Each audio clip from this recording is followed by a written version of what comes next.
আজ রান্না করব ডিমের তরকারি, তাও একটু নতুন স্টাইলে। তো প্রথমে 3টা ডিম ভেঙে তাতে হলুদ, লবণ, লঙ্কা গুঁড়ো, কুচুনে পেঁয়াজ, কাঁচা লঙ্কা, ধনেপাতা দিয়ে মিক্স করে নিয়েছি।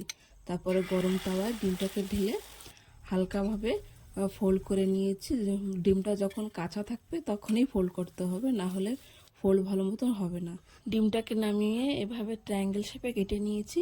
এদিকে তরকারি গ্রেভির জন্য একটা মিক্সিং জারে পেঁয়াজ, টমেটো, কাঁচা লঙ্কা, আদা রসুন দিয়ে পেস্ট করে নিয়েছি। তারপর আলুগুলো ভালো মতো ভেজে তুলে রেখেছি। গরম তেলে জিরে দিয়ে আগে থেকে যে পেস্ট করে রেখেছিলাম সেটা দিয়ে দিয়েছি। তারপর তাতে লবণ, হলুদ, লঙ্কা গুঁড়ো, জিরে গুঁড়ো, ধনে গুঁড়ো দিয়ে ভালো মতো কষিয়ে নিয়ে জল ঢেলে দিয়েছি। জলটা যখন ফুটে উঠেছে তারপরে ভেজে রাখা আলু আর ডিম দিয়ে তরকারিটাকে আর একটু সময় ফুটিয়ে শেষের দিকে গরম মশলা আর ধনেপাতা দিয়ে নামিয়ে নিলাম।